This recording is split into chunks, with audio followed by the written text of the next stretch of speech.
আমার যখন মন ভালো থাকে না, আমি প্রায়ই আসি দক্ষিণেশ্বরে মায়ের কাছে। এখানে এলেই যেন মনটা আমার অনেকটা শান্ত হয়ে যায়। সেজন্য আমি সুন্দর করে রেডি হয়ে চলে যাচ্ছি এখন দক্ষিণেশ্বর। দক্ষিণেশ্বর আমাদের এখান থেকে যেতে বেশিক্ষণ সময় লাগে না, তাই যখনই ইচ্ছে হয় হুটহাট করে বেরিয়ে যেতে পারি। সেদিন রাস্তায় এতটাই জ্যাম ছিল, বারবার রিক্সা দাঁড়িয়ে যাচ্ছিল। যাই হোক, ফাইনালি সময় মতো ট্রেনটাও পেয়ে গেছি। দক্ষিণেশ্বরের এই ট্রেন রুটটা আমার খুব ভালো লাগে, তাই আমার ট্রেনে যেতেই বেশি ভালো লাগে। এরপর খেয়ে নিলাম একটু ঘটি গরম। দেখতে দেখতেই পৌঁছে গেলাম স্টেশনে। আজকে একদম বাজে সময়ে এসেছি। এত কড়া রোদ, কি বলবো, ঠিক করে চোখগুলো খুলতে পারছিলাম না। আর অতিরিক্ত বেশি গরম ছিল আজ।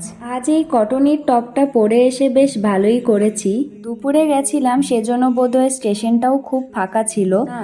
তবে স্কাইওয়াকে এসে দেখলাম একটু বেশি ভিড় ছিল আজ, অনেক মানুষজন এসেছিল। স্টেশন থেকে জাস্ট 5 থেকে 10 মিনিট হেঁটেই আমরা পৌঁছে গেছি। জেনারেলি কদবেল খেতে খুব একটা ভালো লাগে না, তবে পাশে একজনকে খেতে দেখেছি, তাই আমারও খুব ইচ্ছে হয়েছে কদবেল খাওয়ার। চারিদিকে অনেক খুঁজে খুঁজে ফাইনালি একটা কদবেল কাকু পেলাম। কাকুটা কিন্তু খুব সুন্দরভাবে কদবেলটা মাখিয়ে দিয়েছিল। সত্যি বলতে খুব কষ্ট করে প্রায় আধ ঘন্টা ধরে আমি হাফ কদবেলের হাফ অংশটুকুই খেয়ে উঠতে পেরেছিলাম। এখন চলে এসেছি এবার মন্দিরের ভিতরে। মন্দিরটাকে কতটা সুন্দর লাগছে। আমরা যখন মন্দিরে ঢুকেছিলাম তখন প্রায় সানসেটের সময় হয়ে গেছিল। মন্দিরটা রিফ্লেক্ট হয়ে জলে পড়ছিল, দেখতে যে কি সুন্দর লাগছিল। জানো তো, যখন আমার মন ভালো থাকে না তখন আমি হুটহাট করেই বেরিয়ে যাই, আর যখন মন একটু বেশি খারাপ থাকে তখন আমি প্রায়ই চলে আসি দক্ষিণেশ্বরে। এখানে মাকে দেখেই মনটা খুব শান্ত হয়ে যায়। অনেকক্ষণ ছিলাম মায়ের কাছে বসে, খুব ভালো লাগছিল। মন্দিরের ভিতরে যেহেতু ফোন অ্যালাউ নেই, তাই ফোনগুলো বাইরেই জমা দিয়ে রেখে গেছিলাম। আজ সারাদিন এতটাই গরম ছিল যে বডি থেকে সব জল বেরিয়ে গেছে।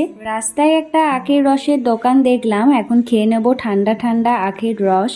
জানো তো, দক্ষিণেশ্বরের এই রাস্তাগুলো আমার কাছে থেরাপির মতো কাজ করে। যতটাই মন খারাপ থাক না কেন, ঠিক ভালো হয়ে যায়। এখন আমরা ভালো কচুরির দোকান খুঁজছি, খুব খিদে পেয়ে গেছিল। এখানে নিরামিষ কচুরি পাওয়া যায়, কচুরিগুলো কিন্তু খেতে বেশ ভালোই হয়, সাথে একটা মিষ্টিও দেয়। এখন যে মেঘ করেছে নাকি সন্ধ্যা হয়ে গেছে সেটাই বুঝতে পারছি না। যাই হোক, এখন ওয়েদারটা বেশ ভালো হয়ে গেছে, বেশ সুন্দর হাওয়া দিচ্ছিল। স্কাইওয়াকের ওপর এই দোকানগুলোতেই তোমরা পুজোর ডালা মিষ্টি পেয়ে যাবে। তাছাড়াও বাড়িতে সবার জন্য নিয়ে যাওয়ার জন্য প্রচুর গিফট পেয়ে যাবে।